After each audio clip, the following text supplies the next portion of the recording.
Chapter 1. Alright, so listen up. There was this emperor, right? Name's Nathaniel Klein, but everyone just calls him Nate. And the guy was like insanely powerful. The 17th Holy Emperor of Delcross, had literal divine power, was the best swordsman on the continent. The country was thriving under him, and he was on good terms with all the neighbours. Basically, a once-in-a-century kind of ruler. Except, there was one little problem. His nickname was the unprecedented, womanizing Holy Emperor. Because by the time he was 21, when he first sat on the throne, he already had 3 wives, 1 mistress, and 5 kids. After 12 years of ruling, over 7 legitimate children, and who knows how many illegitimately ones. So how do you shake off a label like that? You don't. And Nate's been struggling ever since, trying to be a decent dad. But kids, man, they're a whole other level of pain. Take his oldest son, Owen. The kid starts spewing nonsense out of nowhere. He goes, "Father, I want to level up my stats through a status window." And then he just pieces out to the southern front. What are you even supposed to do with that? Then there's his daughter, Amelia. She drops a whole bombshell, comes in crying and says she came back from the future. Apparently, some guy named Leonard tricked her into marriage, then abused her, locked her in a tower, and eventually killed her. So now she wants revenge, full on, to the bitter end. Nate looks at his sweet little daughter, who suddenly turned into a thorny rose, and thinks, what kind of parenting is this? Is it like this for everyone? Or are my kids just weird? But the real headache is his 4th child, Prince Morres. His mum is a hysterical mess who constantly nagged him, trying to turn him into the heir. And what did Morres do in response? He started fooling around with the palace staff and eventually turned into an out-of-control delinquent. Basically, the family's biggest embarrassment. Then the kid almost dies from some fever, wakes up, and he's like a completely different person. Stopped causing trouble, started training non-stop, lost weight, his swordsmanship got way better, but his personality turned sharp and cold. Nate's happy about the changes, sure, but something's just off. And then one day, this happens. Boom! The whole palace shakes. Everyone runs outside to the courtyard, and there's a freaking dragon. A real one. A massive black corpse with rotting flesh and demonic energy radiating off it. And guess who's standing right on top of it? Morres, cool as a cucumber. And he says, didn't mean to cause a commotion. Carry on with your duties, don't mind me. So, get this. He'd apparently taken down this demonic dragon somewhere in the east, and instead of dragging it across the country, risking everyone and everything getting infected by its corpse, he just brought it here. Dumped it right in the middle of the imperial palace, where the emperor lives, where all the ministers are walking around. The cardinals are in shock. The knights are crossing themselves. Even the high priest swears under his breath. Everyone's thinking the same thing. This good-for-nothing prince has turned into a complete madman. You never know what he'll do next. And the dragon, by the way, still alive? Barely. Its roaring, twitching, demonic energy flaring up everywhere. And Morres is standing right in the middle of this nightmare. He pulls out his sword, and suddenly, this creepy, dark red aura starts leaking from the blade. Definitely not the kind of aura you'd expect from a prince of a holy empire. "I'll handle this now," he says. "You guys stay back. Be careful with the energy." And then he just stabs the dragon right through its heart. Explosion. Black smoke everywhere. Total chaos. Thankfully, Emperor Nate manages to throw up a holy barrier to stop the magic from wiping out everyone nearby. After a while, the smoke clears, and all that's left of the dragon is a white skeleton. But where's the prince? Everyone thinks he's toast. A normal person with no holy power would have just disintegrated from that much demonic energy. But nope, Morres walks out of the smoke, totally fine, not a scratch, and he walks straight toward his father, still radiating that twisted blood-red aura. Honestly, at this point, you'd be confused about who's the demon and who's the prince. The archbishop, shaking like a leaf, whispers to the emperor, "Your Majesty, are you absolutely sure your son isn't involved with something unholy?" Nate just puts a hand over his face and sighs quietly. Because his reckless idiot son Morres just became the centre of a brand new storm. And this storm? Yeah, it's probably going to turn all of Delcross upside down. Chapter 2. So here's the deal with Morris Klein, third prince of the Holy Empire of Delcross. And let's just say, he's a complete joke. The kind of embarrassment to the imperial family you don't see every day. Unlike his father, who was basically the coolest emperor in history, this guy didn't inherit a single shred of holy power or any swordsmanship skills. On top of that, his temper was explosive, his language was crude, nothing like his dad's calm manners, and it was so bad that some bishops even whispered like, "Are we sure he's actually the emperor's kid?" But then, this forever idiot prince suddenly got a chance to change. He caught a nasty fever, spent 3 days and 3 nights at death's door, and when he woke up, he was a completely different person. Everyone just thought, well, people change after a near-death experience. But here's the thing, the prince had a huge secret, because the one who opened his eyes inside Morris's dying body was a guy named Lee Sungjin, from Earth. This Lee Sungjin guy had been stubborn since he was a baby, like, since diapers. His parents, even though he was their only child, went through a lot with him. His mum cried watching her 4-year-old son still glued to his pacifier. She was worried about his teeth, but luckily, his baby teeth grew in straight and nice. Then he started kindergarten, and a new problem popped up. The kid flat out refused to go home. They tried everything. We've got snacks at home. Let's watch your favourite cartoon. Nothing worked. The teachers even started to suspect something was wrong at home. In the end, mum or dad had to carry him around the playground until he fell asleep, then drag him home late at night. Then came elementary school. His parents finally breathed a sigh of relief. Thought he'd matured. Yeah, not really. One day he came home with someone else's crayons. The next day, the teacher called. Sung Jin had taken a 56-pack from a classmate because that classmate had broken his own 24-pack of crayons. His mum said, "Sung Jin, he apologised. You can't just take other people's things," he said. "So if he apologises, that's it? What about my crayons? We'll buy new ones. Why should you buy them if Hyunchul broke them? The person who caused the problem should take responsibility." His mum was speechless, but from a kid's point of view, he wasn't wrong. Eventually, she talked him into it. Friendship is more important than crayons. Forgive him first, and if you're still upset, we'll figure it out later. He reluctantly nodded, then added, "And why did I take the 56-pack? For emotional damages. I should get something better, right?" His mum never figured out if her son was a genius or just really clever. Then middle school came, and Sungjin suddenly went quiet. His parents watched him nervously, but his uniform was neat. His textbooks were fine. No one seemed to be bullying him. They thought finally he's grown up. The truth was, things were a total mess behind the scenes. He'd just learned to hide his business from teachers and parents. For example, some bullies tried to mess with him. He spent 3 months methodically hunting down one of them until the bullies were shaking in their shoes and begged for a truce. Or one time, a student council member picked a fight with him. Sungjin stalked him for a week until the guy developed social anxiety and went on medical leave. So yeah, his school life was quite the adventure, always walking the line between justice and crime. He wasn't a star student, but he was diligent enough. Got into a decent university in Seoul, did his military service, landed a job at a decent small to mid-sized company. Some co-workers said, "You know, there's something off about that Mr. Lee." But on the outside, he was a model employee. He even got job offers and started flirting with a female co-worker. In other words, he would have just lived a normal life, gotten married and been fine. Then came August 2035.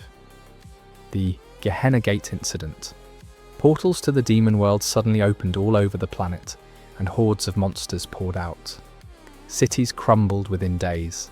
The world fell into chaos. Sungjin happened to be on a business trip and barely survived by hiding in a shelter on the defense line. But he lost everything. His family, his peaceful life, everything. And he didn't cry. He just quietly watched the endless stream of monsters and thought, who do I collect this debt from? So he became a hunter, a professional monster killer. Turns out if you touch a monster's corpse, your body absorbs this strange energy. They called it monster aura. And the people who absorbed it gained superhuman abilities. Some got incredibly strong, some developed a tough outer shell, and some could even move things with their minds. The more you absorbed, the stronger you got. Pretty soon, there were superhumans who could kill thousands of monsters by themselves. Humanity slowly started pushing back, and a war of attrition began, one that lasted for decades. And ironically, after decades, the demon world and Earth had nearly destroyed each other. When the last squad of superhumans finally reached the Demon King, hiding deep in the heart of the demon world, he just sighed and said, "So it's come to this. What have we been doing for decades? What a disgrace." Nobody cared about his disappointment. There was only one option left: total annihilation of one side. The Demon King fought back desperately. They battled for 3 days and 3 nights. By the 3rd night, all that was left of the Demon King was his head. And out of the entire human squad, only one person was still alive. It was Sungjin, the stubborn bastard who never gave up. He barely raised his fist in front of the Demon King's head, and the Demon King said with a tired kind of surprise, "You stubborn piece of work. I thought you were the least interesting of them all, but here I am, dying at your hands." Sungjin smirked and threw a punch. Crack! A crack ran through the Demon King's horn. Another punch, and his nose caved in. But Sungjin didn't have enough strength left to smash his head completely. The Demon King, bleeding from his nose, panicked. "Hey, wait! Hold on!" Sungjin just kept punching methodically. At some point, Sungjin ran out of gas and stopped to catch his breath. And then he watched as the Demon King's crushed nose slowly started to heal. Turns out even just ahead, this demon could regenerate. The Demon King started negotiating. "Let's call a truce, recover our strength, and then fight again." But Sungjin knew, if both of them recovered, he was screwed. Because he was human, and the Demon King was the Demon King. So the Demon King tried a different angle. "Fine, let's just stop fighting altogether. I'll leave Earth and Gehenna forever. You save my life, and you save both worlds. Think about it." Sungjin stayed quiet. "If you kill me like this, Gehenna collapses, and Earth gets slowly dragged into the gates. Both worlds die." "Is that what you want?" Sungjin finally answered. "I don't care about either world. The only thing that matters is whether I kill you or not. That's the whole point." The Demon King went pale. He realized there was no negotiating with this guy. Then he tried a third pitch. "At least let me die on my own terms. My auto-regeneration is draining me. Give me some time and I'll burn my own soul with Gehenna's flame. I'll disappear on my own. You won't have to lift a finger, and I'll close the gates. Earth will be fine." Sungjin nodded. "Okay, I'll think about it after I kill you." The Demon King screamed, "How are you going to think about it after I'm dead? And you can't even kill me like this anyway. Why am I even talking to you?" Who knows how long this would have gone on. But at some point, the Demon King finally made up his mind. He started sobbing and yelled, You cursed brat, I really didn't want to do this." Crimson flames erupted. Gehenna's fire, the stuff that erases existence itself. It started consuming the Demon King's head, and then spread to Sungjin. The Demon King, laughing through his tears, shouted, "Burn together with this Demon King's noble soul as fuel. I will destroy you. I'll burn your soul to ash." His flesh was melting, his bones were showing, but even then he seemed almost happy that he was dragging Sungjin down with him. And Sungjin looked at his own burning body, the body that had absorbed monster aura for decades, that had become nearly invincible, and realized it was melting like wax, and it hurt like hell, even though he was used to pain. But he knew one thing: the one who started this invasion, the enemy of his entire life, was finally defeated. Then the Demon King, who had been laughing like a maniac, suddenly stopped, because he saw that Sungjin, engulfed in flames, was smiling. and a chill ran down the Demon King's spine. "Well," Sungjin said, "I guess this is it for me too." Then he slowly, with muscles that were nothing but charred skeletons, raised his burning fist. "So let's finish this with one last punch," the Demon King shrieked. "You bastard, even now? Think of this as compensation for emotional damages." "Crack!" the scream cut off. The Demon King's face crumbled into ash. Sungjin closed his eyes. In his fading consciousness, he thought he heard a cracking sound, like something breaking. That was the last memory of Hunter Lee Sungjin. So yeah, this was supposed to be the end. But nope, Sungjin wakes up and has no idea what the hell is going on. He was sure he'd burned even his own soul in that fire, and now he's lying in bed, and someone's spoon-feeding him porridge. And in his head, that damn Demon King, the same one who solemnly swore to burn his own soul to ashes. And now he's in there, being noisy and laughing his arse off. "Ha ha ha! This is hilarious. Are you a baby? What are you even going to do with that bib?" "It's a napkin, you idiot. Anyway, let's rewind to a day earlier." Sungjin opens his eyes and sees some mature woman in fancy clothes. She's got tears in her eyes. "Morres, my baby, do you recognize your mother?" "Oh, your highness, you've finally come around." "What?" Sungjin just blinks, completely confused. The room is gorgeous, there are servants everywhere. At first he thinks, maybe this is the afterlife? But then a familiar voice sounds in his head. "Hey, stop spacing out, wake up. Are you still sleeping or what?" "Demon King? Oh, you recognized me. You weren't opening your eyes, I thought your soul had completely fallen apart. Do you have any idea how strong that flame was?" Sungjin is furious. "What do you mean?" He finished him off. Whoa, calm down. Your soul hasn't fully settled into this body yet.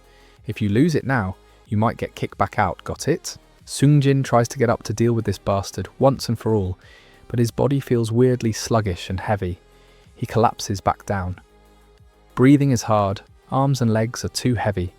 Everyone around starts panicking. "Morres, what's wrong? Are you in pain?" And he's trying to break free, yelling that the Demon King is still alive and needs to be finished.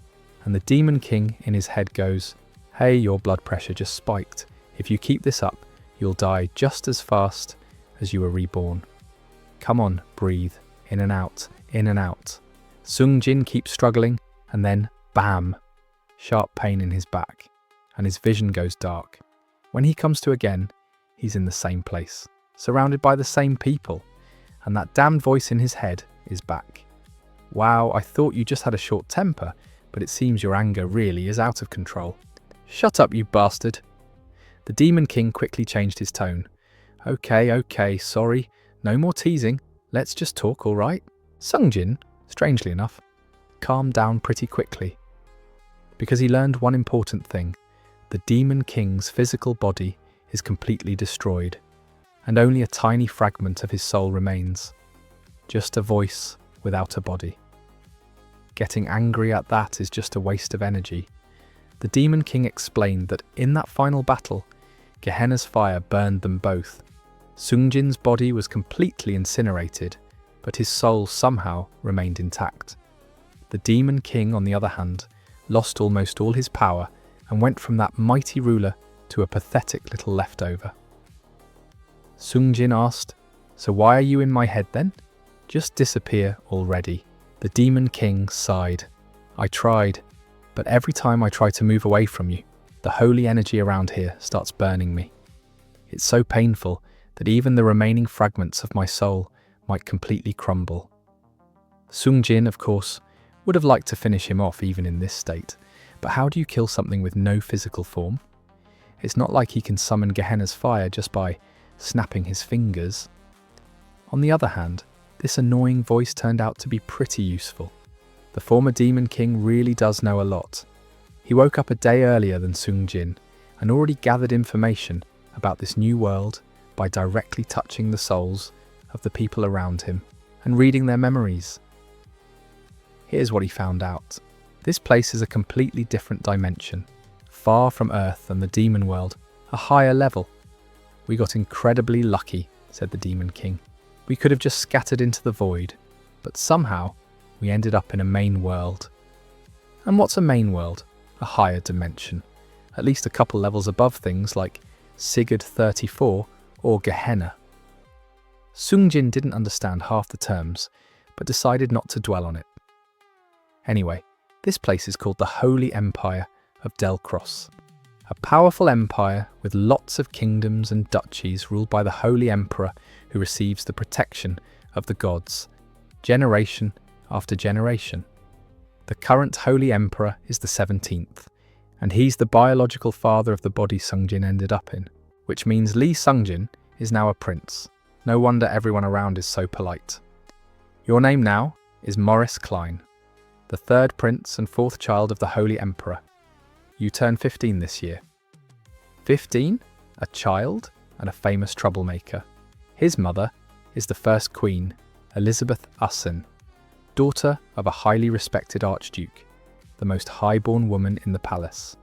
From childhood, she was certain that her son, with the most noble blood among all the royal children, would become the crown prince and inherit the throne. And that expectation turned into crazy parenting zeal and emotional pressure. As a kid, Morres tried to live up to his mother's expectations. It wasn't like he was more talented than the others, but at least he roughly behaved like a prince. But from age 7, things went to hell. He started losing his temper for no reason, using his impunity. He'd snap at the servants, constantly commit unprovoked violence, break things, bully his escort knights. In class, he'd insult the teachers, and after the Queen scolded him a few times, he stopped going to lessons altogether. The Demon King recounted all this as if he were talking about Sungjin's own disgrace. Sungjin asked, "How do you have such detailed information after just one day? Can I even trust this? I directly connected to the souls of the people around you. This is top quality info you couldn't have gathered in a lifetime on your own. Be grateful." After that, the prince's life hit rock bottom completely. He even gave up swordsmanship, the only thing he somewhat enjoyed. He'd lie in bed all day and eat non-stop. People couldn't understand why he'd changed so much. They could only guess that the young prince who'd obediently followed his ambitious mother might have just cracked under the stress. Over the years, the once noble prince turned into an ignorant, impatient pig, rolling around on the ground from severe obesity. And then he suddenly got sick. 3 days ago, Morres ate a good dinner, went to bed, and at dawn he suddenly developed a mysterious fever. And by noon he'd lost consciousness. No sign of poisoning, nothing like any normal illness. The royal doctors couldn't do anything. The emperor put aside his duties and came to visit. The queen spent the whole night at his bedside in tears. And after 4 days of fever, the one who woke up in this body wasn't Morres, it was Sungjin. Sungjin asked, "So where did Morres's original soul go? We've basically hijacked someone else's body." The Demon King answered casually, When I woke up, there were no other souls in this body besides us. Maybe he died from the fever? So they just took over the body of someone who just died from illness. What if we try to leave? Why leave? Without a soul, the body will just die. Want to try? Is there any way to get out? The Demon King said brutally. Sure, just die and that's it. Sungjin looked grim. On one hand, coming back to life wasn't the worst feeling. He'd already been ready for annihilation in that battle with the Demon King, and the feeling that he'd destroyed the demon world, even with leftover junk, was enough for him. But now he was awake. His past life, full of suffering and hardship, didn't look so appealing anymore, constantly grinding himself down to destroy a terrible world. Not exactly a fun time. And now, could he start a new life in someone else's body? Could this be considered compensation for everything he'd been through? While Sungjin was lost in thought, the Demon King, who didn't understand his complicated feelings at all, poked fun at him from the side. Anyway, who cares if you're a pig? You became the son of the most powerful guy in the country. Congratulations, you hit the jackpot. And that was also a problem. Sungjin swallowed hard and looked at his massive body, sprawled across the bed. His belly was so big that even lying down, it blocked his view. His arms and legs were swollen with fat. His joints wouldn't bend properly. He was out of breath and tired just from closing his eyes for a second. And that wasn't just from the fever. He'd have to exist in this worthless body. Sungjin sighed, remembering his old body with its powerful muscles. That's what happened in one day. And now he's lying on a fancy bed. Queen Elizabeth is spoon-feeding him porridge like a baby bird, with a napkin neatly tied around his neck. Come on now, Morres. Say ah one more time. He was shamefully close to losing it, but seeing this caring queen, Sungjin reluctantly opened his mouth again. And just then, a half-choked laughing voice rang out in his head. Ha ha ha ha ha ha ha ha! I'm losing it! You want me to die of laughter? Ha ha ha ha ha ha ha! Sungjin thought, one day I will get rid of you. He swallowed the porridge roughly and stopped the queen as she was about to scoop up another spoonful. Mom? My stomach's full, you must be tired. You can stop feeding me. The queen looked at him for a moment with some kind of sad expression, then lowered her head and wiped her tears with her fancy lace sleeve. You know, I suddenly noticed your memory's a bit off. You've never called me Mom before. God, this is so awkward. To avoid raising suspicion, he said his memory was a little foggy after the illness, but every conversation with the queen was pure stress, afraid he'd slip up. The Demon King gave him a tip. Looks like you usually called her Queen Mother. Sungjin knew that, but so what? Out loud, all he managed was, I'm sorry. What are you sorry for? That fever of yours was just terrible. Even the Emperor himself came to treat you, but the fever wouldn't go down. As a mother, I was afraid something terrible had happened. The Queen delicately adjusted her sleeve and gently took Morris's hand. The fact that you woke up alive and well is more than enough to make me happy. When her warm hand touched his, Sungjin had to make an effort not to flinch. He felt terribly guilty for pretending to be her son. Her real son was already dead, his soul gone, and she didn't even know. She couldn't even mourn him, but he couldn't just tell her the truth, that there was a different soul inside Morris's body. First of all, she wouldn't believe him, and second, if she did believe him, then what? Throw him out? And if his soul actually got kicked out of the body? Sungjin didn't particularly cling to his life, but he wasn't looking to commit suicide in such a spectacular way either. All eyes wide, but it seems there's a good side to you getting sick. My child sitting calmly with me like this. When was the last time that happened? Ha ha ha. Sungjin just smiled awkwardly. This crazy prince, how badly did you have to live that your mother rejoices over such small things? The body, which had already started showing signs of recovery, quickly got better. Porridge was replaced with normal food, and the range of allowed activities gradually expanded. Meanwhile, Sungjin spent his free time doing various exercises in his room. He wanted to run outside and do some high-intensity cardio right away, but he knew that with his physical condition, which had hit rock bottom after the illness, that was impossible. Besides, if I move too vigorously right now, it feels like my joints are going to pop out. Just doing basic calisthenics makes his knees shake. Standing exercises are also tough, and if he tries to run with this weight, his cartilage won't hold up. Is there a pool anywhere around here? He wanted to train like he was in rehabilitation. While he was clumsily moving his arms and legs, partially leaning on the bed to avoid straining his body too much, the Demon King was comforting him and talking nonsense. Well, it's still better than the first day, right? Looks like your facial features are starting to show a bit. Sungjin looked in the mirror. A huge blonde boy with a gloomy expression approached him. Greyish blonde hair, somewhat fierce eyes, very similar to Queen Elizabeth. Despite the excess weight, he seemed pretty tall for a 15-year-old, but Sungjin didn't know the average height around here, so that was just a guess. I don't see any changes. Isn't that just a little less swelling? We've got to start somewhere, with a positive attitude, don't we? Maybe if you work hard, you'll turn from a pig into a handsome guy. Now go get him. I just want to destroy him. Sungjin shook his head and went back to his exercises. The separate palace where Sungjin was staying was a beautiful ivory-coloured building called the Pearl Palace. From the outside, it looked simply elegant and neat, but if you looked closely, It was a fine villa filled with luxurious and colourful decorations. They said the first queen built it specifically for Morres, so it was clearly no ordinary building. It had everything a prince needed for studying and social activities.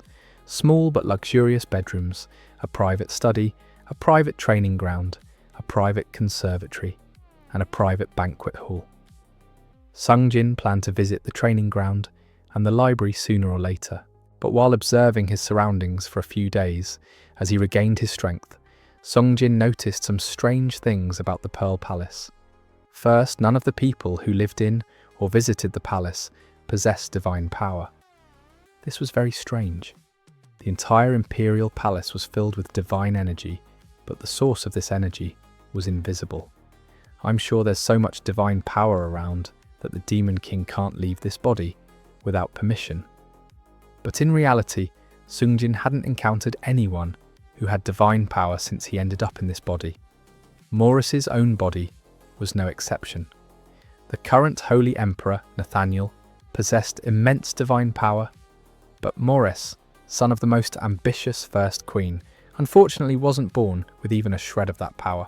Well, that was very fortunate for Sungjin and the Demon King. If Morris's body had even a drop of divine power, the Demon King would have vanished the moment he entered this body. Oh, what a loss. I could have finished him off for good. You bastard! You think you would have done it yourself? You're an evil spirit who willingly possessed a prince's body. If a priest had detected you, wouldn't you have been exorcised on the spot? He had a point. That could have been a problem. Anyway, the Holy Empire of Delcross had a stable theocratic system, and its influence spread across the continent. In other words, people with divine power gathered here, from all over the continent. But the Pearl Palace only had ordinary people without divine power. Could that be a coincidence? There wasn't even a regular healer in sight, which was very strange considering the precious prince had just come back to life. The Demon King cautiously guessed the reason. Maybe it's because Morres himself doesn't have divine power? So what? Think about his reputation. Even though he's the son of the Holy Emperor, they say he has no divine power. With that kind of personality, he'd definitely freak out just seeing other people use it. Maybe he went overboard because of an inferiority complex. That sounded plausible, but was it the only reason? Hey, that's great then. Let's just stay here. Isn't that better for us? Divine power users are especially sensitive to demonic aura and evil spirits. We could live without fear of getting caught. How good is that? Wait a minute. But Morris's father has divine power, doesn't he? How can a prince avoid his father if they live in the same palace? Yeah, so the final boss is your father? Sungjin sighed, feeling the Demon King tremble. I don't know either. Whatever happens, happens. Second, the servants at the Pearl Palace were kind of strange. The palace was managed by a small number of servants. Except for the minimal security, compared to the size of the palace, there were very few people there. One lady in waiting, 2 maids, a housekeeper, a cook, and 1 low-level administrative official. Even Queen Elizabeth, who sometimes visited Sungjin, was accompanied by nearly 20 attendants and escort knights. And even these few servants were unusual. Take Edith, the only lady in waiting. A young woman with short hair and delicate features, she walked around the palace with a somewhat clueless expression on her face, which didn't suit an imperial court lady at all. Every time she came into Sungjin's room alone, he thought she must have been through a lot at such a young age, because of such a tough job. But this woman turned out to be unusual. The moment Sungjin made the smallest gesture, she'd fly into the room or carry huge trays of food all by herself. Imagine his surprise when she lifted Morres's massive body with her slender arms to change his sweat-soaked sheets. At first, he even suspected she was a hired assassin, pretending to be a maid. His hunter's intuition, honed by decades of fighting demons, told him this woman might be on par with many knights. At first, he thought everyone here was like that, but no, even the first queen was just a fragile woman who grew up as an ordinary person, and her ladies-in-waiting who accompanied her were also just women with normal bodies. Skilled servants, yes, but still physically ordinary. So why was Morris's personal attendant so special? Edith, where do you get such strength? Edith, who was opening the curtains to air out the room, quickly bowed her head and answered, Yes, Your Highness, it's because I use aura. Maybe because of the Queen's strong influence, she remained polite even to a prince with a terrible reputation. She was just thinking to herself, What does this pig-like prince want now first thing in the morning? Added the Demon King, who liked to peek into people's souls and run his mouth. Sung Jin, slightly embarrassed, cleared his throat. An aura user? Yes, Your Highness. Aura is said to be the fundamental force of life, evenly distributed throughout the world. Those who consciously gather and use it on their bodies are called aura users. Thanks to his supposedly imperfect memory after the illness, Edith answered without suspicion. If a person undergoes aura initiation and is deemed worthy, they can take the entrance exam to become an Imperial Palace Knight. So you, Edith, are also... Yes, I also entered the palace first as a squire, hoping to join the Royal Guard. A squire? So a knight in training? Sung Jin's doubts grew. What was a normal aspiring knight doing at the Pearl Palace? Well, Edith glanced at Sung Jin and continued cautiously. In the past, Your Highness treated the servants somewhat harshly. In short, as Morris's terrible behaviour worsened, injuries and complaints from the servants never stopped. The first queen tried her best to stop it, but it was impossible to hide the fact that people were suffering every day. And news reached the Holy Emperor's ears. Can't handle it. Then hire people the prince can't accidentally hurt. The Holy Emperor transferred most of the servants from the Pearl Palace to other places, and hired a few highly paid ones. High wages were offered to those who could handle aura, and those with skills above the squire level. At first people thought no one would apply. No matter how high the salary, finding a maid for such a terrible prince among those who came to the capital dreaming of becoming noble imperial knights was no easy task, but the Holy Emperor said without much concern, there must be at least one. And as expected, there are exceptions everywhere.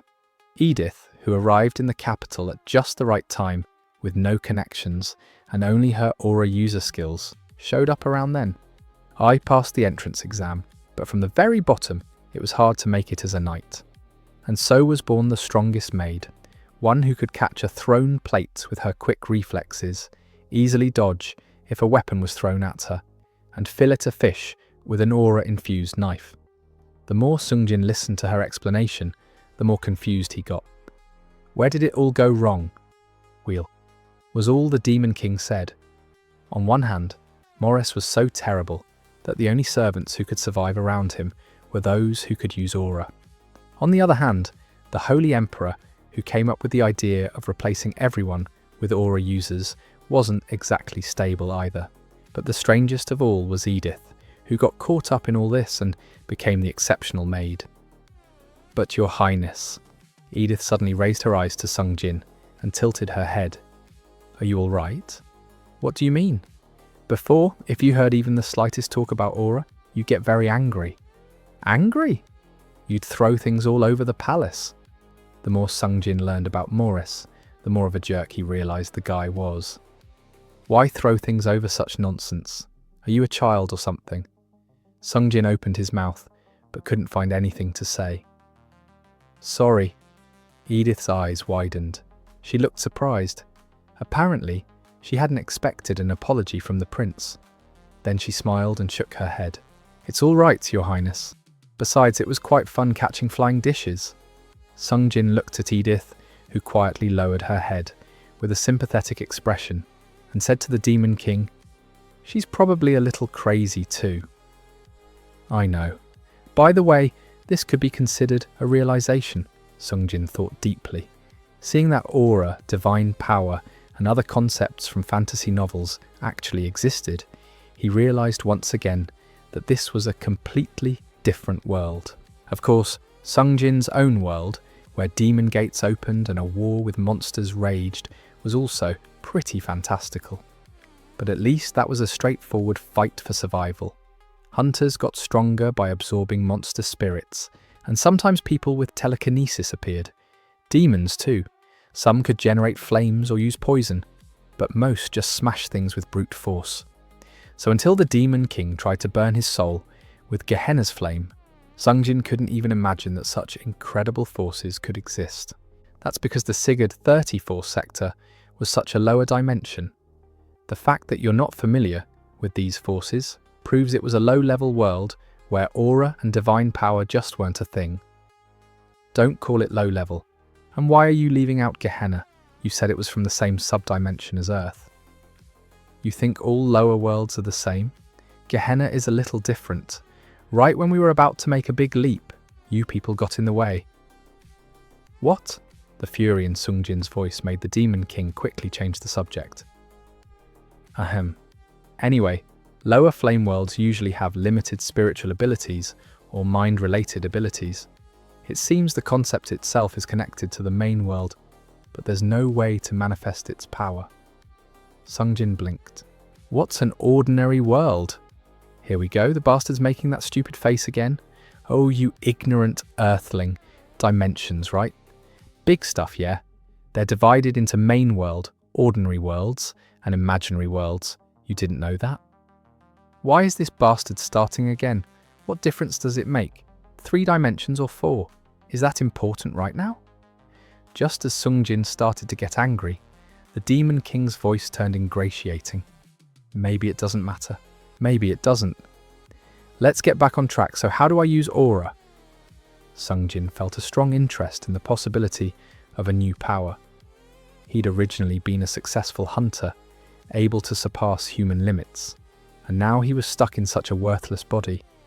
If there were no monsters in this world and he couldn't get his hunter powers back, maybe becoming an aura user was the way to go. I don't know either, because our world is different from this one. If I were to explain it using your Earth understanding, it's like the difference between hydroelectric power and nuclear power. The principles here are completely different. Even the Demon King, who acted like he knew everything, didn't know this. What do you know? This body is the body of a Demon King, the ruler of a dimension. It's strong enough even without that, snorted the Demon King, the very one Sungjin had beaten to a pulp. Was Morres an aura user in the past? Sungjin asked. Divine power seemed to be innate, but aura could be trained, right? He didn't feel any special energy in this body that he could call aura, but it couldn't be that rare. Even a maid could use it, not to mention the knights. But Morres' uselessness exceeded all of Sungjin's expectations. The Demon King, who seemed to have briefly touched Edith's soul and found out a few things, sighed. It seems the difference in achievement depends on talent. There are people who can't feel aura no matter how much they train, and there are talented people who use it like breathing from childhood. Unfortunately, Morres is clearly the former. What in the world did the first queen believe in to make this guy her heir? Sungjin sighed. Maybe I should just focus on physical training for now. Don't hang your head. Life is fundamentally unfair. You have to fight for your existence. Shut up! While Sungjin was doing exercises in the corner of his room, slowly getting used to his new life, rumours started spreading throughout the imperial palace that the prince had become kind of strange. The Pearl Palace, which used to never be quiet because of loud cursing and the sound of breaking objects, had been as calm as a windless lake for several days. At first, even those who thought he just didn't have the strength to cause trouble after being sick gradually began to notice the changes in the prince. I hear he's not even complaining about the food. Before he'd flip the table more often than not. Before he'd constantly fuss about wanting snacks. But these days, he doesn't ask for any at all. And the amount he eats has gone down a lot too. The servants, who had been keeping their mouths shut because of the queen and had been extremely cautious, started gathering in little hidden spots to whisper among themselves as their peaceful daily life continued. Why is he so calm? I'm just waiting for something to explode. They say his memory still isn't fully back. People don't change that easily. Once he recovers, he'll be back to his old self soon enough. They say people do change. He had such a high fever. Maybe his head really did get a little messed up. Shh, are you crazy? What if someone hears? And all these rumours reached the head chamberlain, through the many eyes and ears spread throughout the imperial palace. How strange, said head chamberlain Louis, after listening to the servants' reports, resting his chin on his hand and thinking. They say it's not uncommon for a person's personality to completely change after a high fever or injury, one servant suggested. But Louis silently shook his head. The change in Prince Morres was certainly surprising and welcome. But the head chamberlain was more concerned about how the Holy Emperor was reacting than how the prince had changed. He had been by the young Holy Emperor's side since he ascended the throne. He knew well how diligently the Emperor had managed the Pearl Palace without allowing any changes. The staff was personally appointed by the Emperor, the number of visitors was strictly limited, and even the manager was chosen through the Emperor's personal review of applications. And yet, the Emperor was calmly observing his suddenly changed son without making any comments. That was quite strange. The unexpected fever was the cause of the change, but wouldn't it be too presumptuous to think that even that was within his master's control? It's time for Prince Morris's audience, Louis decided. He should visit the prince himself and take a closer look. He stroked his clean-shaven chin and made up his mind. Did you sleep well? Yeah, fine. After Edith, the person Sungjin saw most often was the resident doctor of the Pearl Palace, an elderly physician named Ninius. He was so dishevelled that it was hard to call him a member of the imperial court. Whenever he opened his mouth, he reeked of alcohol, and his red nose made him look like a classic alcoholic. He examined Sungjin twice a day, morning and evening, but trusting him was difficult. Whether due to presbyopia or not being fully sober, he'd look at Sungjin's face with murky eyes and nod, but he probably wasn't seeing anything clearly. He would feel for the pulse with a trembling hand, but his shaking fingers couldn't even find the pulse properly. Excellent. Everything's fine. What exactly is fine? Could this man even be trusted? Sungjin looked at Edith, who was standing nearby. She sighed and answered, Actually, Ninias primarily looks after the regular knights of the Pearl Palace. Your Highness had a separate physician originally, but according to Edith until recently, some wealthy imperial palace doctors, quite famous members of the Leora school, the most recognised school in the imperial capital, served as Morris's personal physicians. But when the prince fell ill with a fever and didn't receive proper treatment, they all fell out of the Holy Emperor's favour and were demoted. They were probably travelling through slums now, treating plague patients. If so, shouldn't they send a new doctor soon? How could they treat a prince who just came back to life like this? Coo, Dr. Ninias, who had been quietly listening to Edith's story, suddenly let out a low laugh. Isn't that exactly what they deserved? The Leora school is always spouting nonsense about fighting the plague on the front lines. Surprised by the cynical remark, Sungjin and Edith stared at him. The doctor, as if he'd accidentally said too much, looked even more startled than they did and quickly tried to cover it up. Oh, of course, I deeply respect the teachings of the Leora school, the only tradition recognised by the Delcross Crusade. Of course, the Demon King quickly added in Sungjin's head. The old man is thinking that everything was bad, those Leora quacks. Well, even without being told, it was obvious from the doctor's expression that his talk of respect was total nonsense. It seemed like not just personal dislike, but genuine animosity toward the school itself. Sungjin had no choice but to ask, Well, Dr. Ninias, which school are you from? The doctor stared at Sungjin blankly for a moment. He seemed even more out of focus than usual, but Sungjin got the feeling that the old man was actually looking at him properly for the first time. After a moment of silence, Dr. Ninias slowly shook his head. I'm afraid not, Your Highness. I'm just a worthless apothecary who picked up bits and pieces here and there. I was lucky enough to catch His Majesty's eye and get a decent job in my old age. I've never belonged to any school. That's a lie, said the Demon King, but Sungjin had already figured out the doctor's true intentions. The old man's face was easy to read. In any case, Your Highness, I don't think you need a daily examination anymore. You've fully recovered from the fever. The doctor hastily gathered his tools and stood up. From now on, just focus on regaining your strength. Eat well and exercise. And, compared to ordinary people, The aura in your body seems quite weak. I think recovery will be faster if you make at least some effort to train your aura. He had only recently started examining Morres, and it was clear the old man didn't know much about the idiot third prince. Morris's real doctors would have never said such a thing. As soon as the doctor said that, Edith's eyes flashed and she stared at Sungjin. "Were you waiting for me to start throwing things?" Sungjin gave her a blank look, and she immediately made a sulky face. "My only pleasure." "Edith, are you a dog chasing a frisbee? Why are you looking for pleasure in catching flying dishes?" Anyway, even if the doctor hadn't recommended it, Sungjin had already been thinking about seriously exercising outdoors and watching his diet. "Edith, tell the kitchen to use less seasoning from now on. Ask for more salad without dressing. I don't mind eating things I wouldn't normally eat." He wasn't in a position to design a diet counting salt, carbs and protein, so he'd just have to pick and choose. How much did people here know about food components?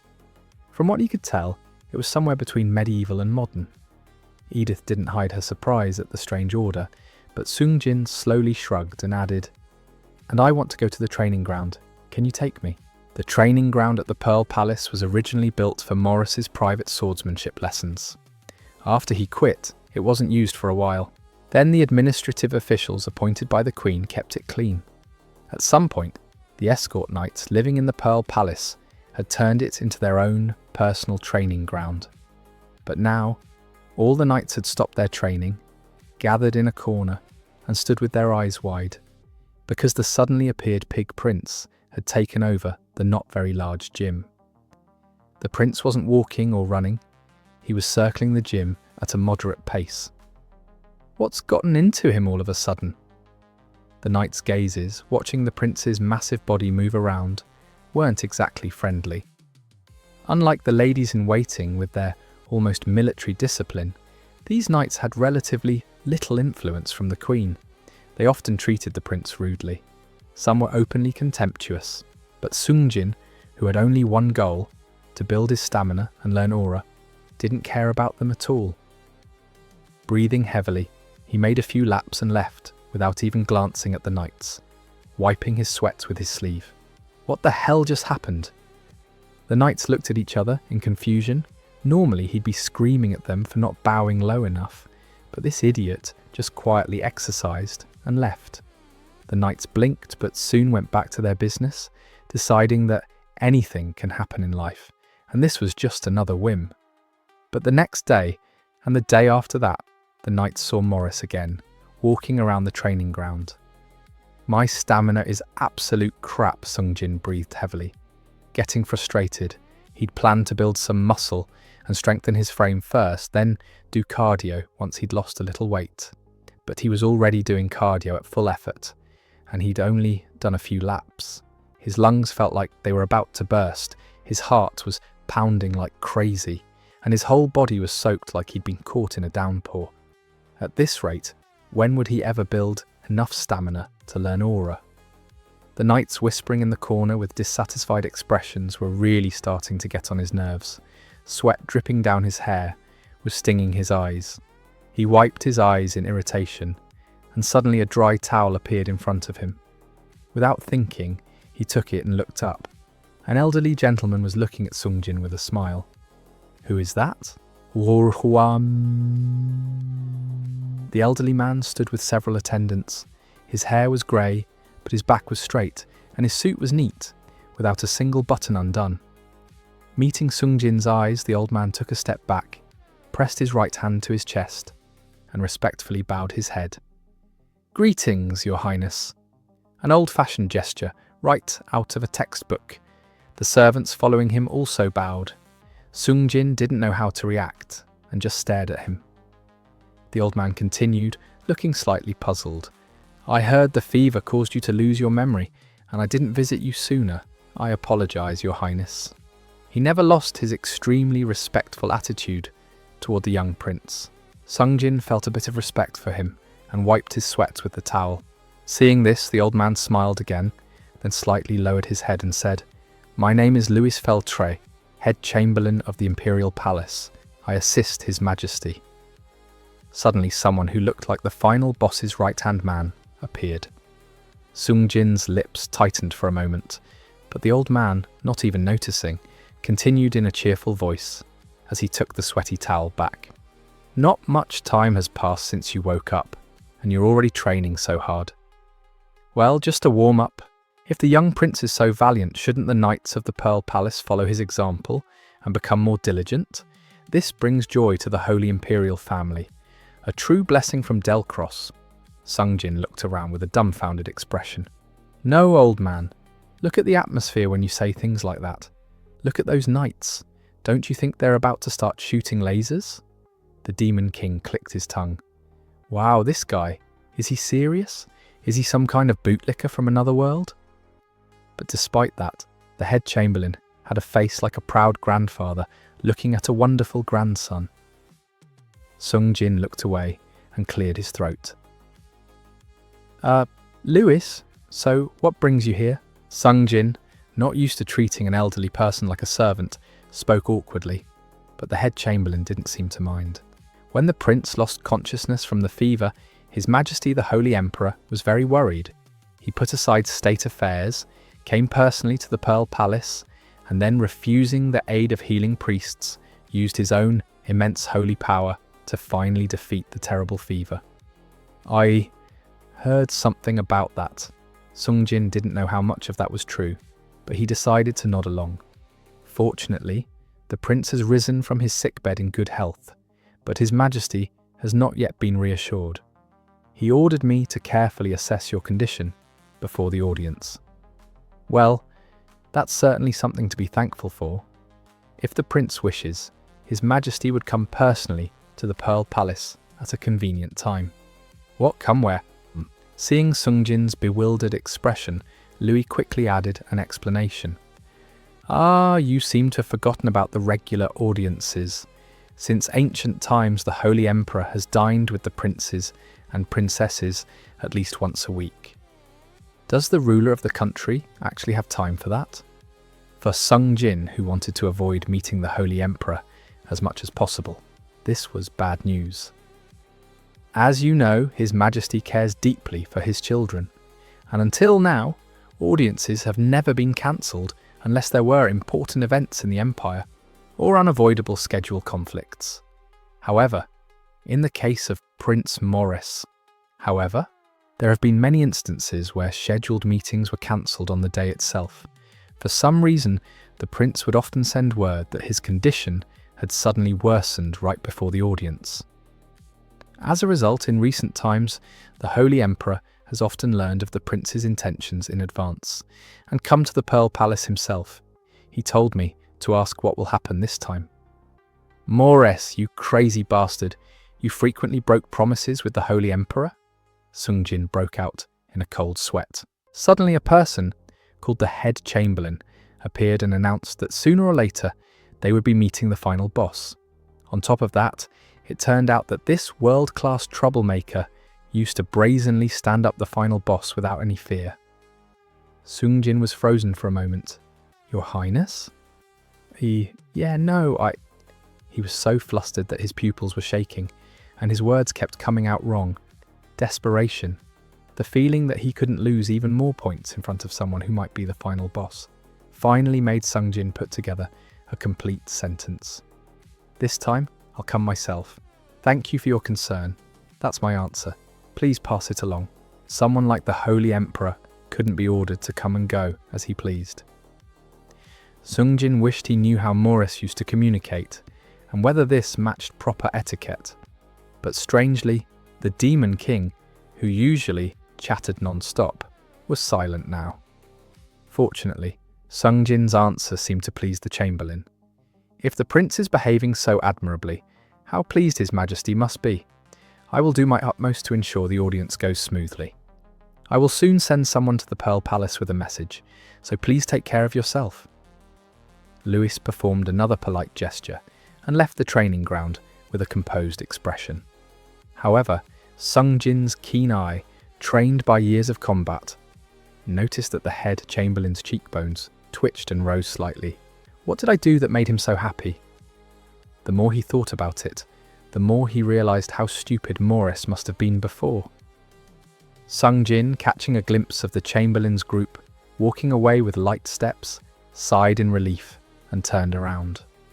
Because of the unexpected encounter, the break had lasted longer than planned.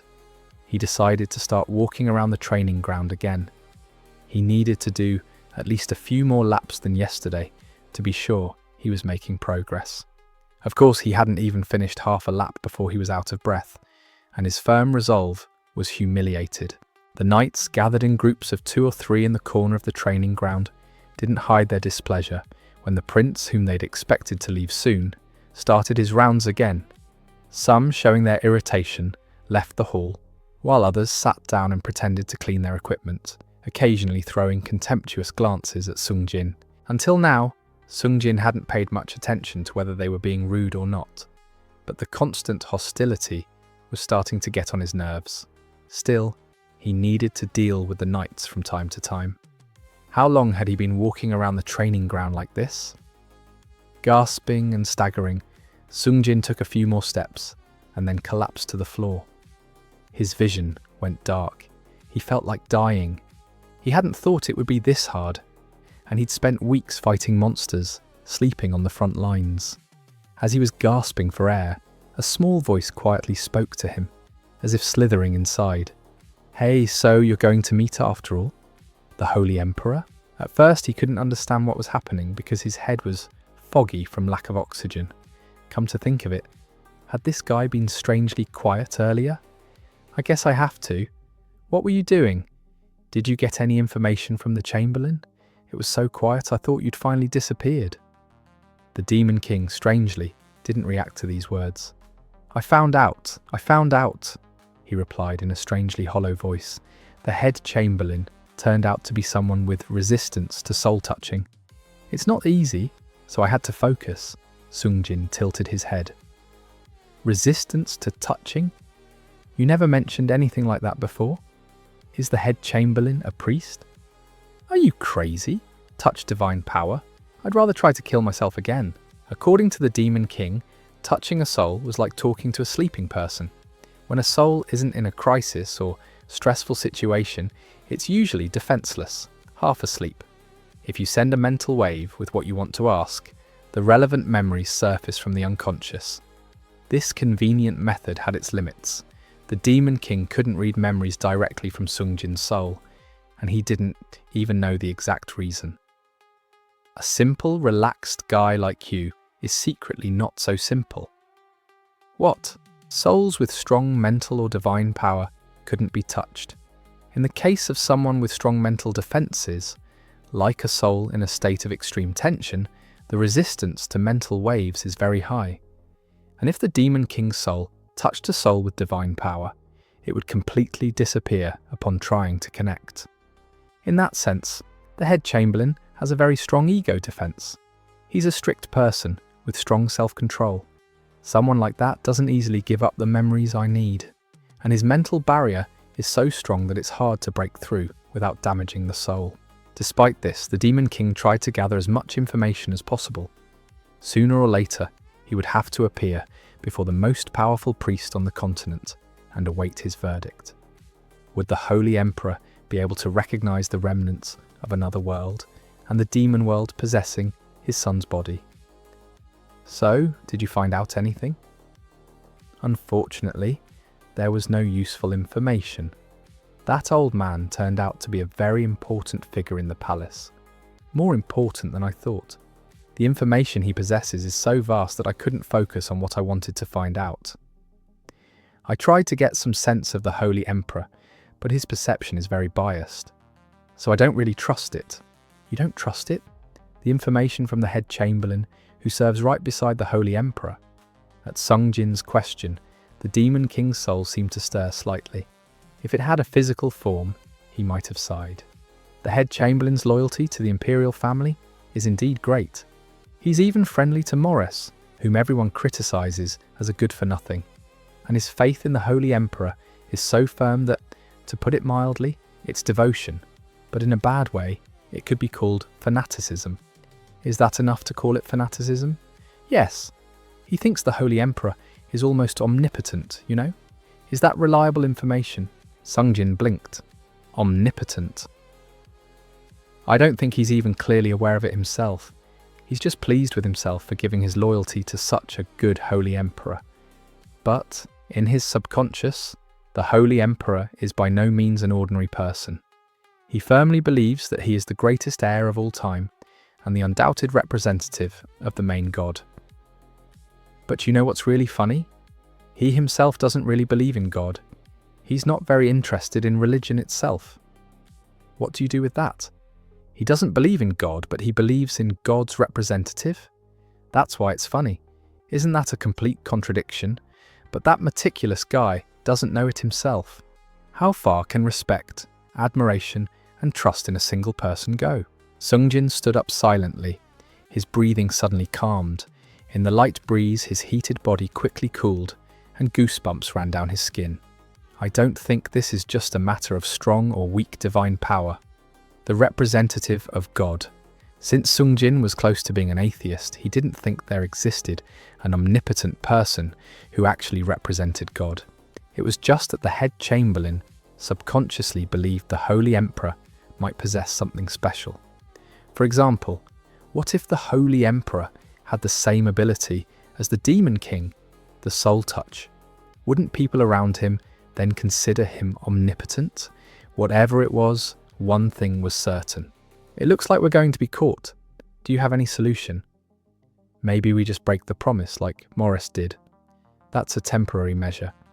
Before, Morres didn't even show his face, so the Holy Emperor came all the way to the Pearl Palace himself. What will you do if they come here again? What if we run away from the Imperial Palace? I don't know if I'll have time to prepare, and how can I do it with such low stamina? With this body, I'll be noticed wherever I go. We're doomed. Is that all you have to say? Feeling the Demon King's soul trembling inside his head, Sungjin did his best to suppress his growing anxiety. Before evening, a servant was sent from the main palace to announce the mealtime.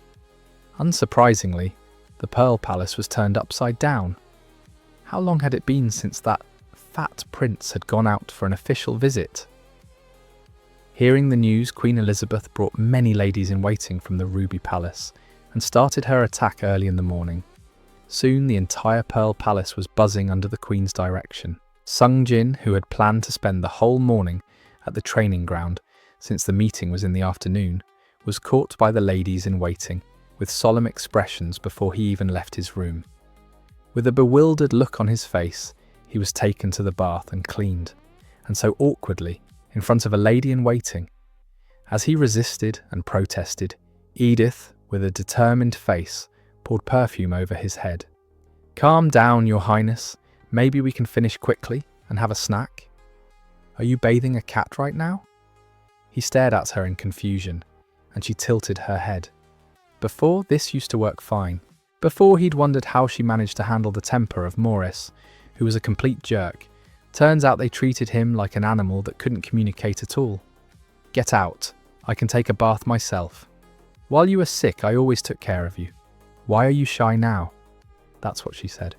Since Sungjin wasn't going to back down, Edith's expression suddenly darkened. "Come on, Your Highness. Please cooperate. You know how much the Queen will harass me if there's even the slightest delay in preparation." The Queen's visits had been increasing lately, and it seemed this Iron Maid was stressed without even realizing it. Why do the Ruby Palace maids have to come to the Pearl Palace? This isn't even their palace. As if saying, "They're useless. Foo-foo," Edith laughed with a creepy voice. It was doubly scary because she was an aura user. Sungjin quickly took a bath and got out, urged on by her fierce determination. This time, the Queen's ladies-in-waiting lined up, holding very professional-looking beauty tools. Soon his hair was cut, his nails were trimmed, his eyebrows were shaped, and the fuss began.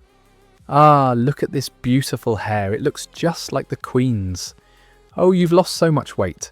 Your facial features have become so sharp." Don't lie, you guys. This is just a regular audience. What is even going on? Tugging here, pinching there. Such chaos had never happened before. Sungjin, worn out as if he'd been through a storm, tried to sigh in relief, but it wasn't over yet. From one end of the room to the end of the corridor, a whole procession of maids lined up, both hands occupied with clothes and accessories. Sungjin turned pale. How am I going to get through this?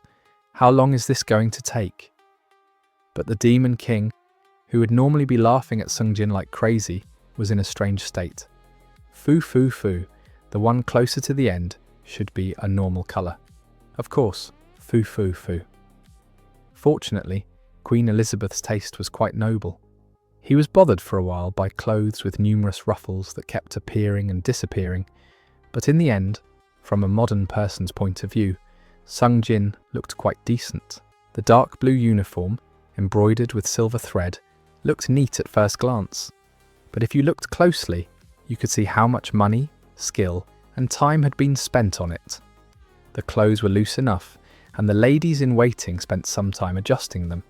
Of course, no matter how they dressed him up, he was still a pig in a fancy package.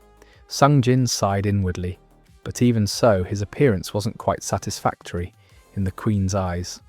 "Oh, Morres, how can you look so magnificent?" The soulless praises from the ladies in waiting never stopped. "You are extremely noble. Isn't it thanks to the dark clothes that the prince's magnificent hair stands out even more? What about the cuffs and brooches? How well they match the prince's grey eyes like jewels. Ah, this is beauty at first sight. You're going too far." A carriage arrived on time from the main palace. He said he'd handle things smoothly, but the head chamberlain turned out to be more meticulous than he thought. As he got into the carriage accompanied by Edith, 2 escort knights followed behind. The imperial carriage is so magnificent. Riding in this definitely feels different from riding in a car, doesn't it? Oh God, are you a child? Don't you realize this is a carriage to the underworld? Shut up. But soon after leaving the Pearl Palace, the Demon King shuddered and called out to Sungjin. "Hey, I have a bad feeling about this." Sungjin, who had been sitting comfortably, tensed up. "What? Why? Look outside, you idiot. Isn't the main palace still far? But the surroundings are already filled with an ominous light." When he lifted the curtain and looked out the window, a vast view of the imperial garden spread before him. On a huge green lawn, whose boundaries weren't even visible, a road wide enough for 3 carriages to pass side by side stretched out. At the end of the road stood the majestic and beautiful main palace, gleaming white, and countless people filled the large garden in front of the main palace. Knights looking around warily, aristocrats in groups of 2 or 3, clerks hurrying back and forth with stacks of papers, and a huge number of priests dressed in gleaming white uniforms. About half the crowd was dressed in white robes. On the white robes were, from simple to magnificent, embroidered with gold thread, was always engraved the main god's emblem of the sun and sword. It dawned on Sungjin, this place was a den of priests. "Ah, I was mistaken. I thought it would be fine if I hid well inside your body, but I was wrong. My soul hurts like it's being pricked by needles, just from being near those who possess divine power." Sungjin, made nervous by the Demon King's fuss, swallowed without even realizing it.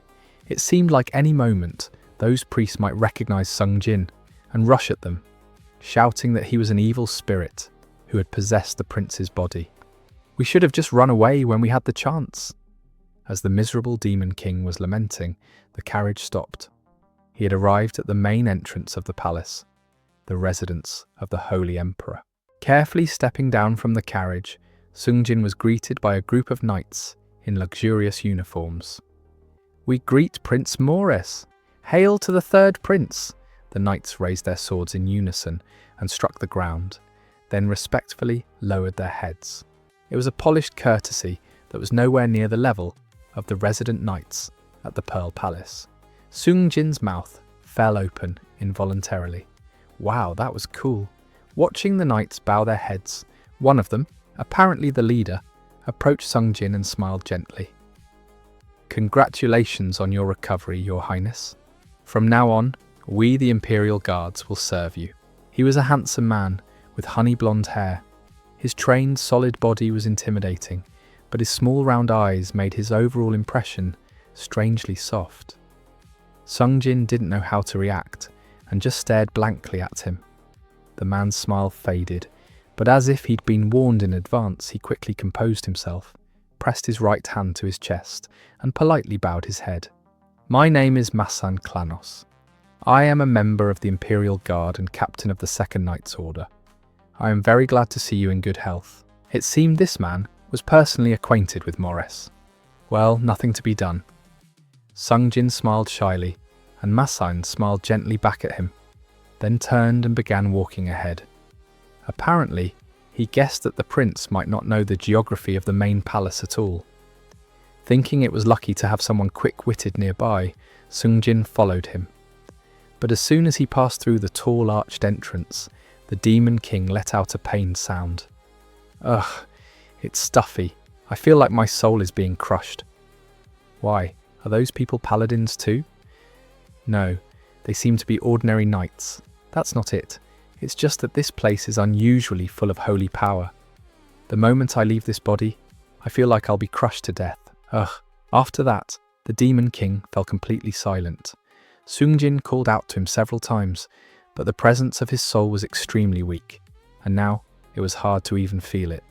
He'd decided to pretend he was entering a boss dungeon, but he hadn't expected the Demon King to be knocked out so quickly. Hiding his agitation, Sungjin slowly entered the main palace's entrance hall, following the night guides. The Holy Emperor's office was at the end of the second floor of the main palace. The wide corridor was relatively quiet, but from time to time, people in strange robes, apparently high-ranking clergy, passed by. Every time Sungjin got nervous, but fortunately, they just stepped aside and greeted him politely, with no reaction. It seems the priests don't realize the soul has changed. Maybe we were worried for nothing, Sungjin thought with some relief. But there was no answer from the Demon King. Had he not endured the priest's energy and died? Sungjin had dreamed of completely destroying the Demon King.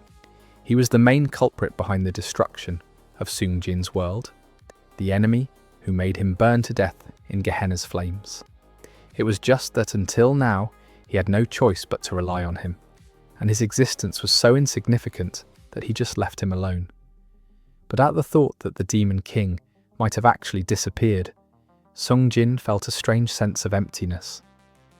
"Your Eminence Cardinal Benitus." These thoughts didn't last long, because Masign, who was walking ahead, suddenly stopped and lowered his head. In front of them stood a thin old man, poking his head out from behind the kneeling knight commander's shoulder.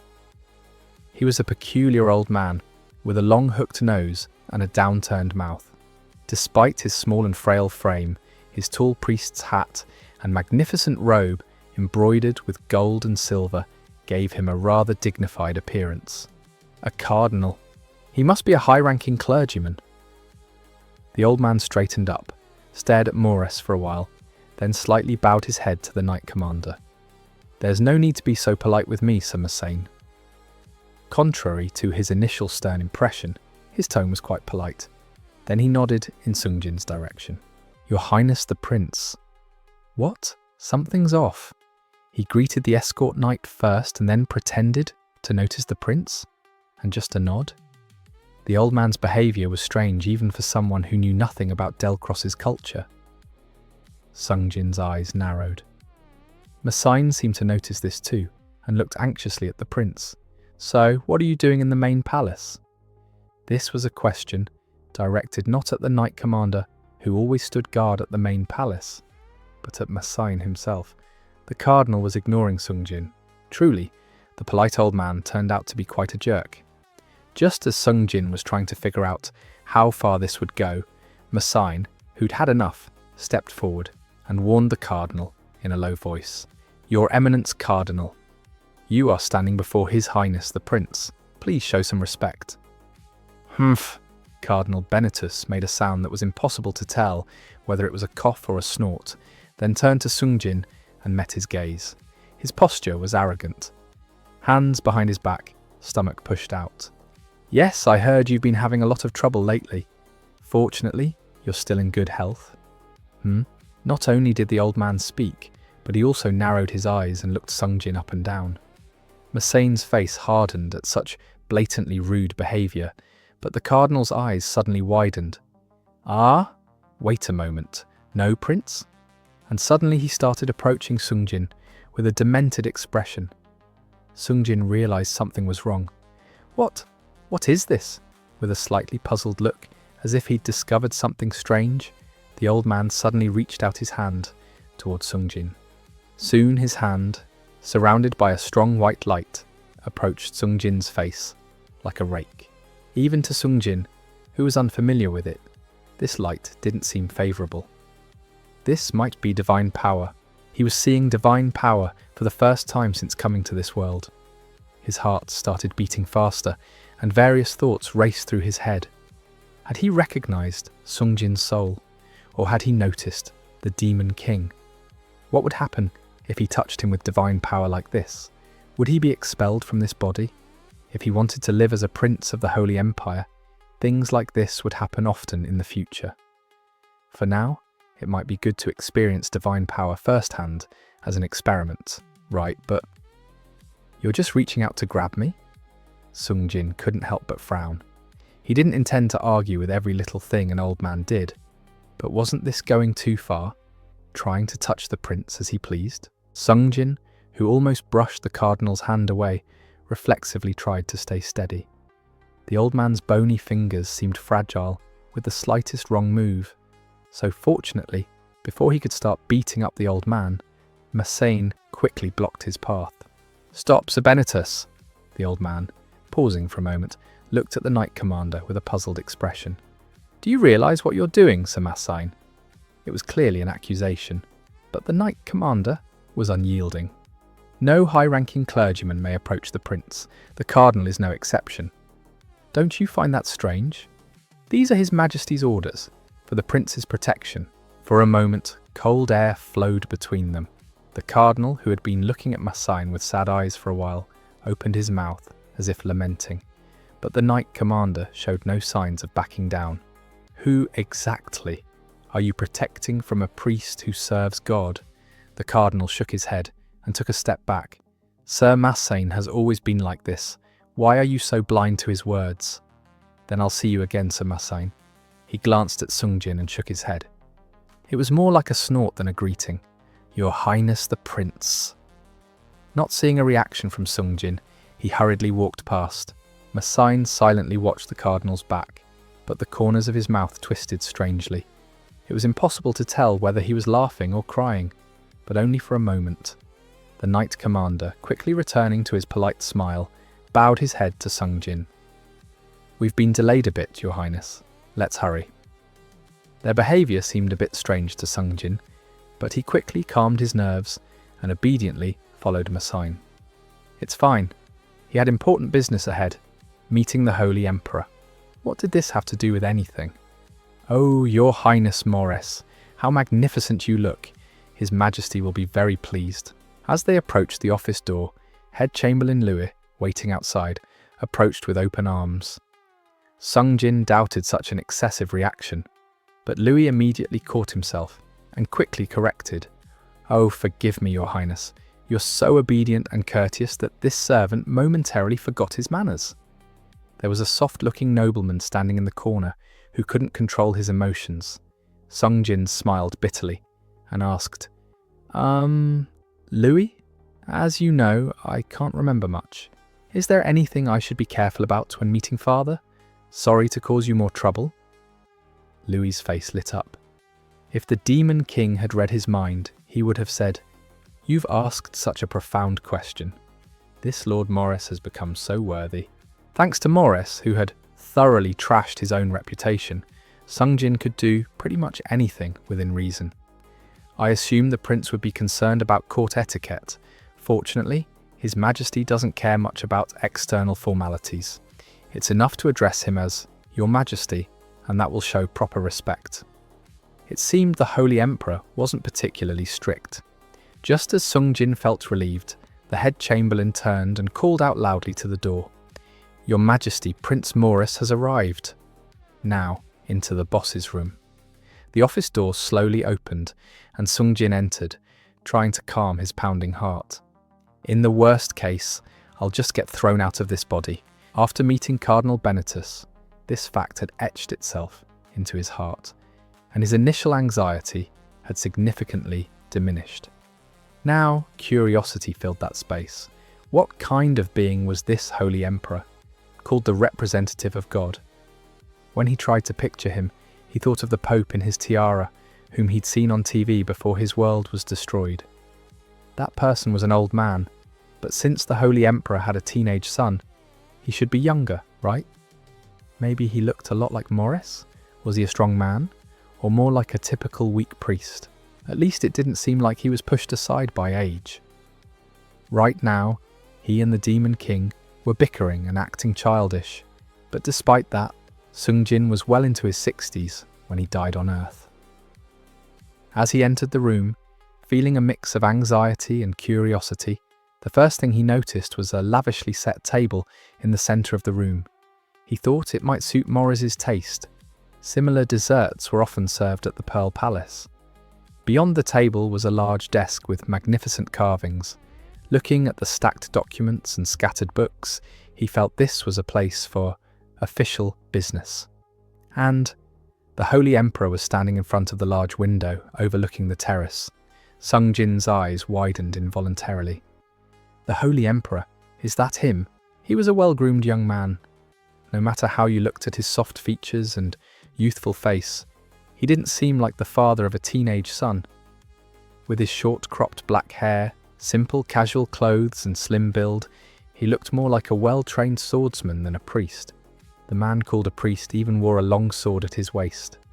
No tall cardinal's hat, no papal tiara, only a magnificent white robe draped over his shoulders, like a cloak hinted that he was not an ordinary clergyman. If one had to find a resemblance to Morris, it would be in his grey eyes, which caught the light and shone with a mysterious silver glow. Those warm eyes were looking at Sungjin. Could this really be the father of that fat guy? Ah, father? Oh no, he'd been asked to address him as Your Majesty. He was so flustered that he blurted out the name that was on his mind. The Holy Emperor tilted his head. He might have been puzzled, but his cold face showed no expression. It was impossible to guess what he was thinking. Sungjin quickly corrected himself and lowered his head. Your Majesty. The Holy Emperor opened his mouth. A clear, low voice said, Father is acceptable too. You clearly have no memories of the past. Yes, that's right. Sungjin slipped up. Actually, the soul had changed, but since he was standing before the Holy Emperor, lying felt a bit awkward. Fortunately, the Holy Emperor replied briefly, as if he hadn't noticed anything unusual. Good. Then he quickly walked towards Sungjin. His long robe swayed, emitting a soft light depending on the angle. Involuntarily mesmerized by this movement, Sungjin didn't have time to react before the Holy Emperor, now a step closer, stopped. Up close, he was taller than expected. Sungjin blinked. He didn't know how to react and just stared at him with wide eyes. But the Holy Emperor, looking at Sungjin with an unreadable expression, suddenly raised his hand and extended it toward his head. It all happened so fast that he couldn't react. His palms, involuntarily clenched into fists, were covered in cold sweat. Had he noticed too? Was he going to die like this?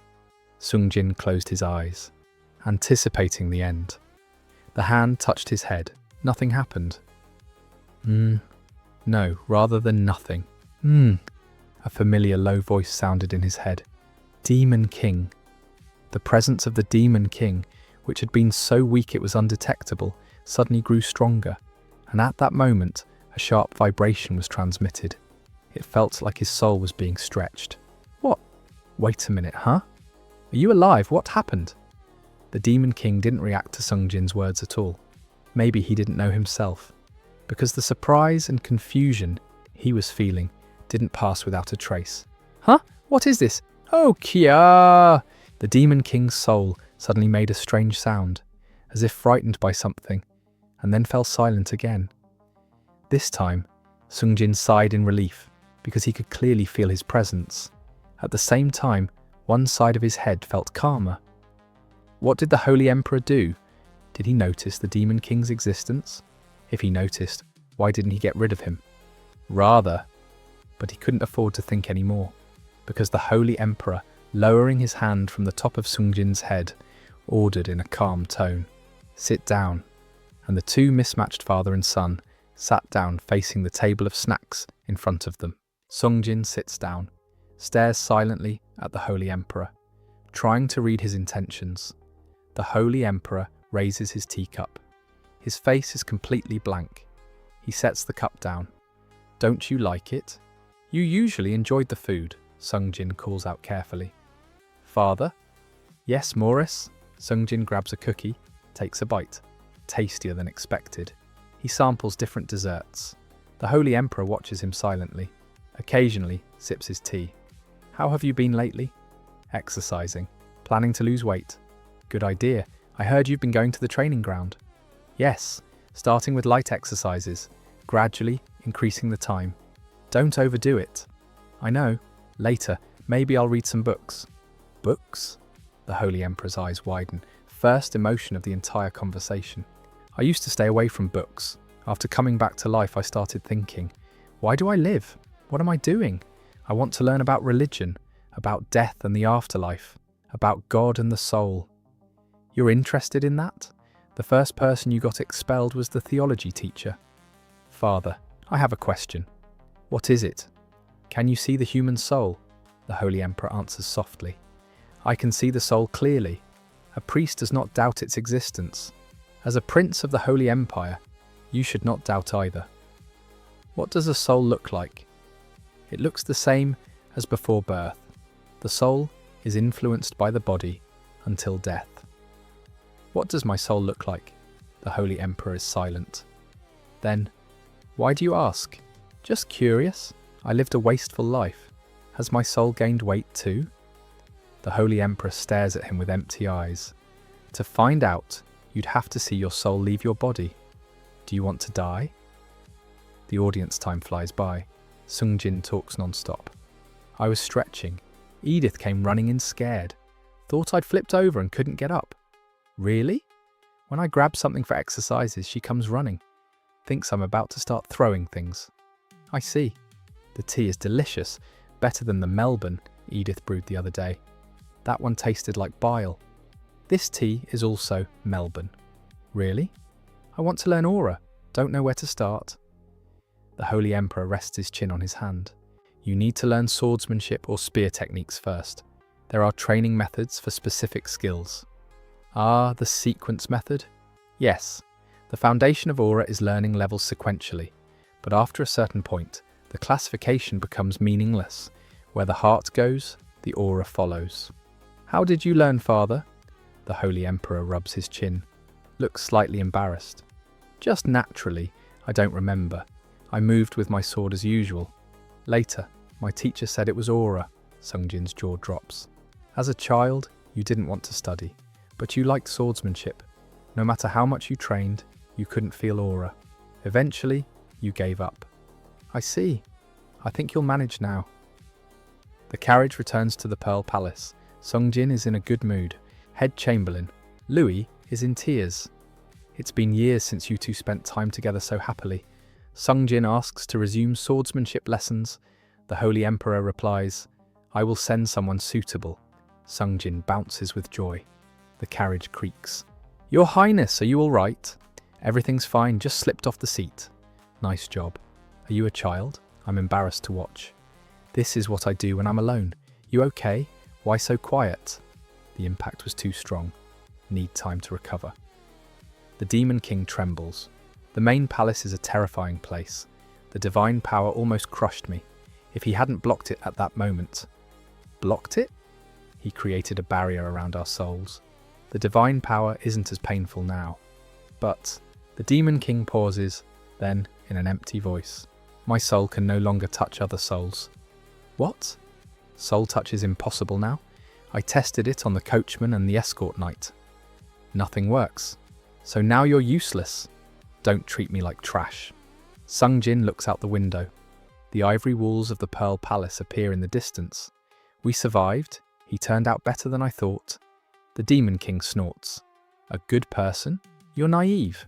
When people are ignorant, their hair turns into a field of flowers. Oh, he's a monster. How can such a thing exist? Monster? You think someone I, the great demon king of Gehenna, cannot measure, is an ordinary person. But he was kind to us? That monster knows who you are.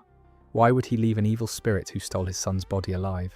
He's looking for the real Morres' soul, and the only clues are us. He'll keep watching. Calm down. He's scary. He's so scary. The carriage enters the Pearl Palace. Dusk gathers. In the evening, an administrative official announces, starting today, the restrictions on visiting the Pearl Palace are partially lifted. This prince was treated like a prisoner inside his own palace. No guests, no family visits, even members of the imperial family needed permission just to see him, and most of those requests were rejected. While eating breakfast, Seongjin learned the truth about the Pearl Palace. According to Edith, outsiders had been banned from entering for years. Only a few servants and resident knights were allowed inside. Everyone else was kept away from Prince Morres completely. Even worse, high-ranking priests and paladins were still forbidden from entering the palace. The Demon King immediately realized something was wrong. That's suspicious. Seongjin agreed. Why would the Holy Emperor isolate his own son from anyone with divine power? The more he thought about it, the stranger everything became. Still, there was at least one good thing. Apparently, Morres wasn't actually forbidden from leaving the palace. He simply hated going outside and rarely left on his own. Even his mandatory visits to the main palace were often skipped because he found them annoying. But despite acting like a complete shut-in, he still had one friend. Every 2 months, Morres would secretly visit a young noble from the powerful Scarchapino family. That meant someone out there still cared about him. After breakfast, Seongjin headed toward the training grounds, as usual. At first, even jogging had nearly killed him, but now his body was adapting surprisingly fast. He had even started strength training, because the rapid weight loss was becoming noticeable. The knights of the Pearl Palace still avoided him, but at least the open hostility had faded slightly. Then suddenly, a tall man appeared near the entrance of the training grounds. The moment he spotted Seongjin, his face lit up with a warm smile. "Greetings, Prince Morres." It was Masain Klanos, captain of the 2nd Imperial Knight Order, the same knight commander who escorted him yesterday. Seongjin awkwardly greeted him back, but Masain's next words completely caught him off guard. "I came as soon as I heard the visitation restrictions were lifted." He explained that he had tried visiting before many times, but was never granted permission to enter the Pearl Palace. The second the restrictions disappeared, he came immediately. The Demon King instantly started roasting Seongjin. "You forgot the guy you literally met yesterday? Incredible." Trying to ignore the embarrassment, Seongjin listened carefully. Apparently, the Emperor personally ordered Masain to supervise his physical training from now on. And despite looking young, Masain turned out to be an extremely skilled knight instructor who specialized in training new recruits and teaching aura foundations. At first, Seongjin thought everything sounded perfect, until Masain completely lost his mind. When Seongjin casually repeated something the Emperor once told him about following the call of the heart while learning aura techniques, Masain exploded. "What do you mean a higher level makes the basics meaningless?" His gentle retriever-like personality vanished instantly. "Do you have any idea how many people spend their entire lives trying to reach that level?" Seongjin immediately froze. The Demon King whispered quietly, "Yeah, this guy definitely has trauma." From that moment on, Seongjin realized one thing. Training with Masain was not going to be peaceful. Still, the Knight Commander turned out to be unbelievably dedicated. He spent the entire morning personally guiding Seongjin through exercises, breathing control, meditation, and the foundations of imperial swordsmanship. Then he casually announced that if necessary, he was willing to move his palace work schedule, work overtime, or even use his vacation days just to continue teaching him. Seongjin was horrified. This man was way too committed. But that wasn't the end of the surprises. Later that day, Edith nervously informed him that someone important had arrived. Princess Amelia is waiting in the guest room. The Demon King immediately explained who she was. Your older sister. Apparently, their relationship had been terrible, mostly because Morres constantly insulted her and called her a boring princess. Seongjin instantly felt a headache coming, but the moment he arrived at the guest room, everything became chaos. The door suddenly burst open. A beautiful girl with pink hair stood there staring directly at him with trembling eyes. She looked like an angel made from porcelain and rose petals. Morres. Before Seongjin could even react, she threw herself into his arms. Morres! Morres! The impact literally knocked him onto the floor. Tears streamed endlessly down her face as she clung desperately to him, like she was terrified he would disappear. And then she said something that made both Seongjin and the Demon King freeze completely. You're alive! I came back. Thank goodness. Seongjin's mind went blank. Came back? What did she mean by that?